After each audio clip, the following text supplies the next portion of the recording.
I got the belt off now, and to get it off you have to use a T60 Torx bit. This is the one that I use. It is a Mac Tools brand one, but you can use any that you like because there is a provision in the tensioner itself for T60. Then the tensioner for the timing chain is behind the alternator, through the alternator bracket. I did take off the alternator, or I didn't take it off completely. I just took the 4 bolts in it out and set it to the side, and there is a plastic cover over the back wire that runs to the battery, so you don't really have to worry about taking that off as it will not touch anything. But here are the bolts for it. They are a E12, I believe. See if I can find my ratchet. Yeah, they're E12s, and as you can see, this is it right there. A flex head is a good thing to use on that because it is a little difficult to get in there without a flex head, or use a short ratchet to get in there. But I just took those out and laid it to the side, and then there is a plastic plug that goes in over the tensioner head. This is what it looks like, and right in the center you can put a screwdriver. Phillips is what I used. Stuck it right through the center of it and pried outward, and it come right out. If you remember in the kit, that's what that little plug was for. Right there, that is to go over top of the tensioner. But I'm going to rotate the engine, and it actually says in service data to rotate it counterclockwise and get it back in timing, which will actually work out really good for us because we're almost at top dead center on the cams. So what we'll do is we'll just turn it probably, I don't know, looks like it's probably 20-25 degrees out. So we'll turn it to where these are at the top dead center, and then we can take out the tensioner. But as soon as I get the tensioner out, I will show you that and show you what size the tensioner bolt is. I have the lineup tool in position now. I just rotated the crank, and you have to use a 27mm on the crank bolt. I just rotated it until these timing marks lined up with the little arrows, and if these right here don't match up, it means that these adjusters are bad. This one right here is a little bit off. This one right here on the exhaust side is pretty much dead on, but the one on the intake is just a hair off. So it could be some of the rattling could be coming from there. But we got them lined up right there, and if you look right there, if you see 0T, that's at top dead center, and the timing indicator right here has like a little notch or a little kind of like nipple sticking out right here. You want it to line up with the little line in between the 0 and the T, just to let you know you're on top dead center. But the tool you're going to use, it's going to actually use 2 valve cover bolts, and you're going to tighten them down to through the provided spaces, and this holds the cams in place. And whenever we get ready to do the timing chain, when we break it loose, like separate it, we're actually going to rotate the crank to get the timing chain to come out of here and to thread the new one in there. So you want to make sure that you're right on top dead center whenever you do this, when you do the final portion of this, so that everything's in time. But the good thing about this is it is not an interference engine, so you shouldn't have to worry about that too much.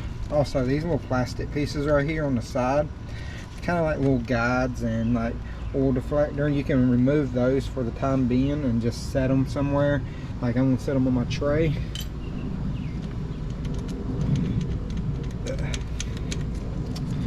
One of them may want to come out all the way. Well, I'll get that out in a minute.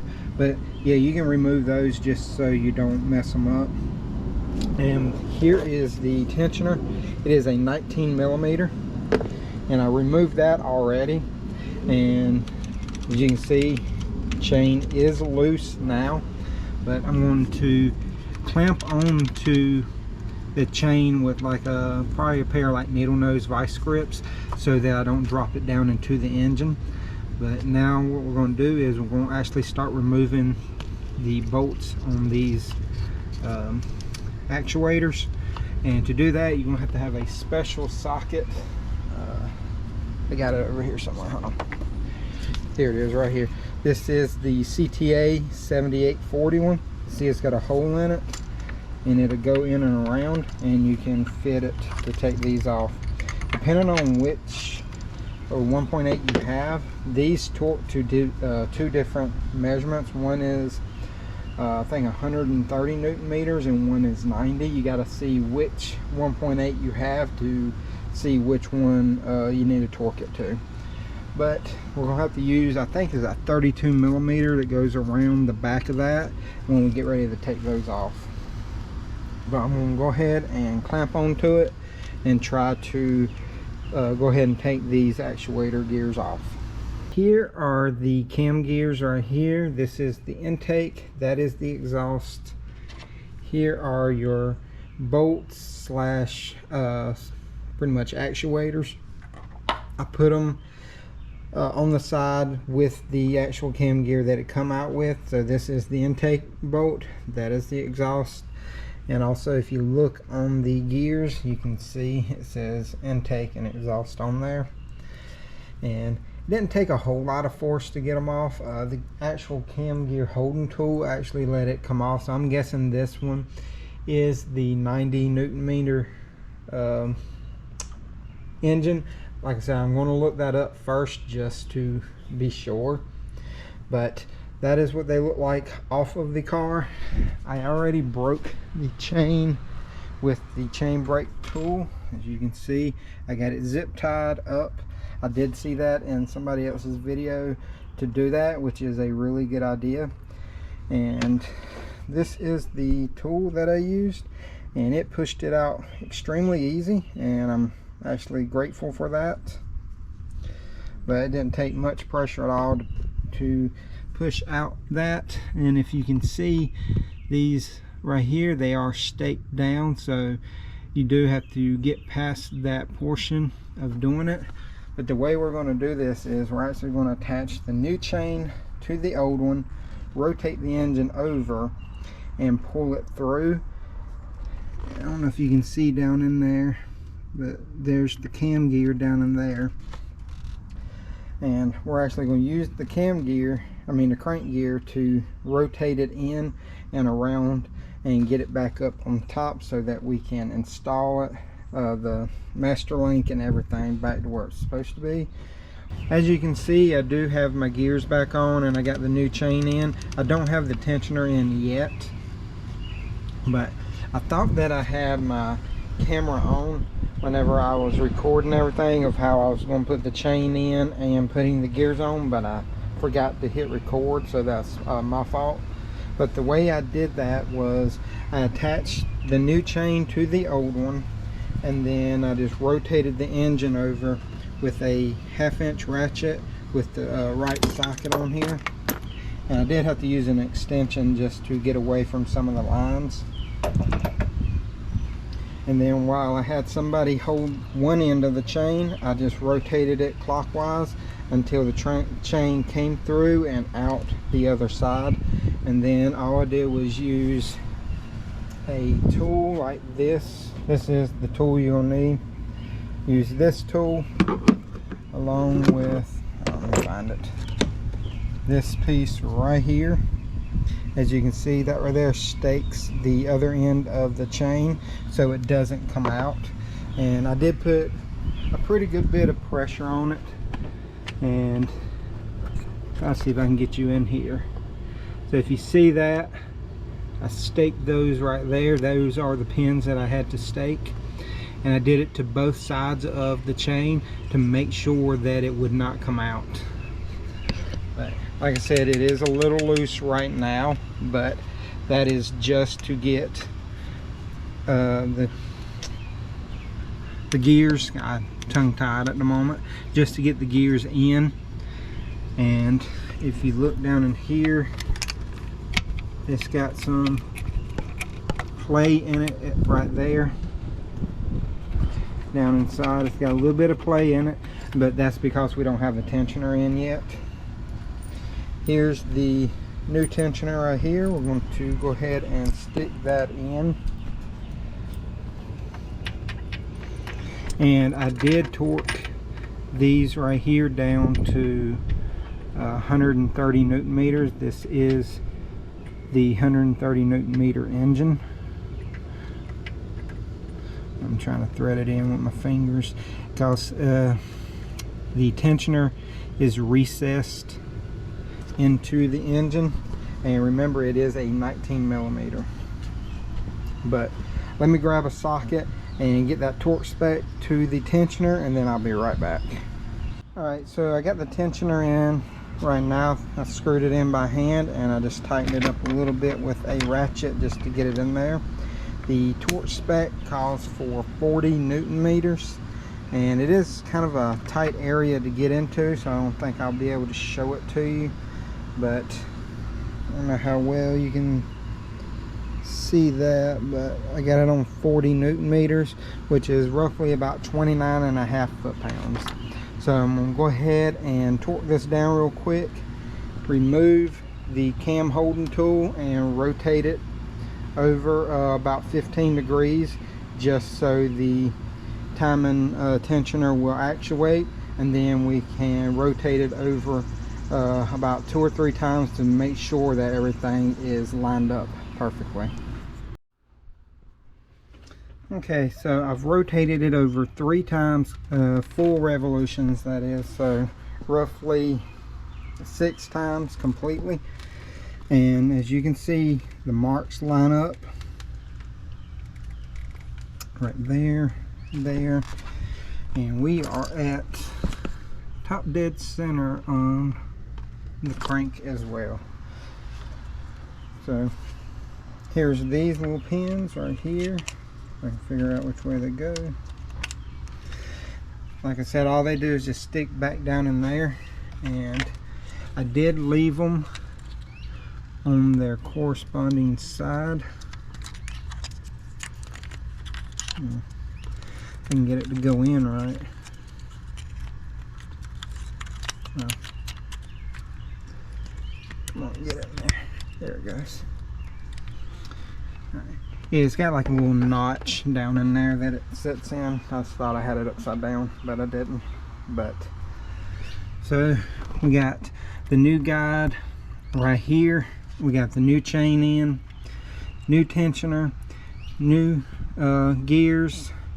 I'm gonna just turn these flat for right now, put those on. I'm gonna scrape off all this silicone that's right here and clean up the other cover, and I'm gonna start putting everything back together now. So, but all in all, this really wasn't a horrible timing job. It's just the hardest part was staking these pins for the chain, because you just want to make sure you do that good, because when this thing gets to turning, you know, 6,000–7,000 RPMs, if it ever happens to get there, you don't want these pins to fly out. But like I said, I'm going to start putting everything back together. I'm going to clean off this silicone, and I've already put the new valve cover gasket in. Take these old gears out, but as you can see right here, here's the new ones. This one right here was really hard and brittle. I've got to find it. Of course, it's going to be the last one to pick up. I don't know which one it is now, but this little piece right here was kind of bent over, and it had gotten hard and brittle and started to crack actually right about there. But we got the new valve cover gasket in, got it pushed down. We're going to put a little bit of silicone on these spots right here, just because that's where they make contact with this right here, right there on the top where they meet up to the head. But we're going to put a little bit of silicone right there as well, and I'm actually going to get the plug out of the kit and put it back over the tensioner right now, just so I don't forget. I'm going to put the alternator back on first. But Once I get to back to the valve cover section, I'll show you the torque spec and the orientation that you need to tighten this down to, because these German valve covers, they're known for cracking if you don't torque them right and do the correct sequence. But once I get back to that, like I said, I'll be right back. I got the front cover on now, and it says the torque spec for all these bolts, even this T45, is 9 Newton meters. And that is the same thing for the valve cover. You put a little bit of silicone right there in those little grooves, and I even put some on the heads themselves. And I'm going to stick this on before I put any of the brackets over here or any of that stuff, because it gives me more room to move around everything and you can get to it easier. But I'm going to try to set y'all where y'all can see this. Hopefully y'all stay right there and y'all can see me install this. I'm just going to double check that the gasket is sitting down all the way, because these gaskets do come out fairly easy, that I've noticed.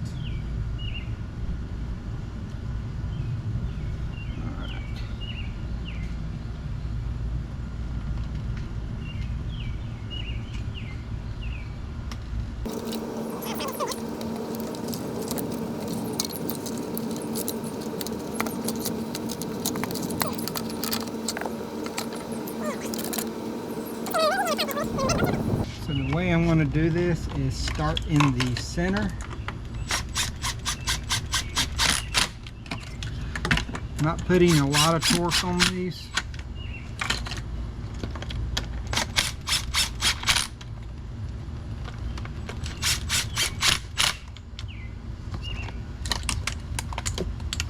Just making sure that I kind of spread the load out.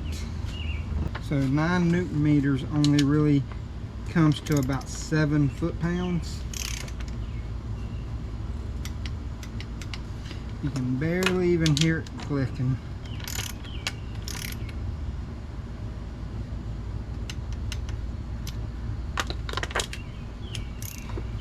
Alright, now all those are torqued down.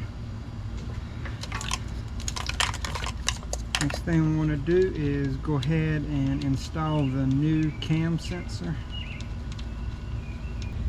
And next thing I'm going to do after this is put the coils back in.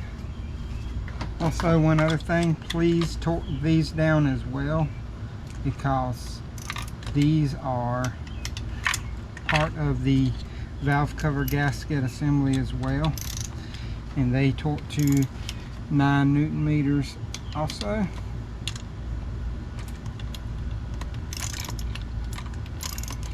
I'm starting in the middle and working my way out. Alright, so I'm going to start putting the PCV valve system back together, hooking up all the connectors, putting the brace back in here, hooking up the power steering reservoir again, and just doing all this little stuff. And pretty much once I get ready to install the thermostat housing, I will bring y'all back and let y'all know what all that I did. Alright, so I started the thermostat and thermostat housing in already. Whenever I put it in, I used an extension on the bolt that goes in between the two hoses and threaded it in as I was putting the thermostat housing in, just because your socket can get stuck in between there. And once it started, I connected these connectors. You don't have to pull the tab back up, you can leave them down and just push on them and they'll click back in place. I'll show you what I mean by that on here. So you see that I don't have it out, you just push it down and it clicks in just like that. But one of these bolts, I think it's the top one, I do have the bottom one in, is for the power steering reservoir. So you're gonna have one here, one right there, and then one on the top as well. So just remember the location of that. And then, like I said, I color coded one of the connectors right here along with that connector to make sure that I got them in right. And on these right here, There's two long bolts. And like I was saying, there's two long bolts. They go on the two bottom holes because they go through and help hold the timing cover housing on. And these can be a little tricky getting to just because everything can be in the way.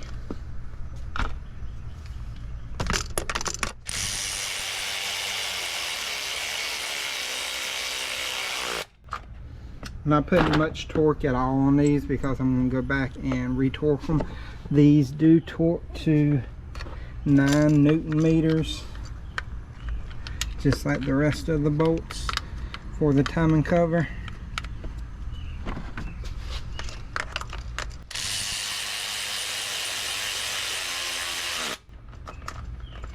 Oh, get off of it.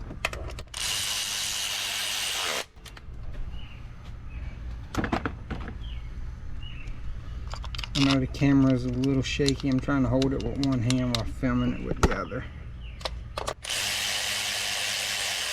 Now that we got all that on, we can start connecting all the connectors. Just remember to push in the safety tabs on them because that is part of the tang that helps hold them in place. But remember, there is a ground wire and it goes on this bolt right here. I can focus on it. There it is.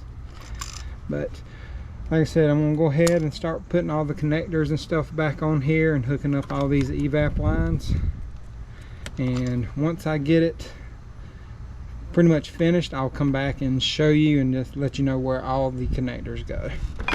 Alright everybody, so it's been a journey. I won't say it's been a long one, but it's been a journey. We have everything hooked up. We have all the sensors. Just remember that weird connector is right here. I did have to put 2 new hose clamps on these boost lines for the boost solenoid. We hooked up the power steering fluid reservoir back up. Like I said, there's 1, 2, and 3 bolts for that. We have the bracket that holds it on. This PCV line right here just runs and bolts in to where the main one bolts into. Don't forget your T25, I believe it is, for your dipstick and the PCV lines. We have all the air intakes hooked up. The red connector goes in on the tube, on the breather tube. Then you have your sensor for it. This is just, these two just push into the breather tube. And the belt, of course, don't forget your belt. And that should pretty much be it. I'm not going to crank it up right now just because I want the silicone to sit for a while, and plus I got a doctor's appointment that I have to run to. But only thing else that's left is to throw the cover on it. We're going to change the oil and put coolant in it. We're going to get the blue pentafrost, pentosan, whichever one you want to call it, and put in here. We'll buy 2 quarts of that, just, you know, to be safe, and I probably will buy some more power steering fluid. I think this uses hydraulic fluid. Yeah, we're a little low, so I'll make sure that I fill that back up and change the oil. I am using Mobil 1 oil. I already have that. The filter goes in right here. As you can see, it says turbo, and I believe that is like a 27 millimeter to take that off. But other than that, that's pretty much it for putting the timing chain on one of these. Like I said, the hardest thing to do was to make sure that you peen the pins that go in really good to make sure that they don't come out. And that's pretty much it. Like I said, if you have any questions, you need any torque specs that I left out, or any other specs, or you want to know where a sensor wire goes, or any of that stuff, please feel free to contact me. Hit me up in the comment section, whatever you want to do.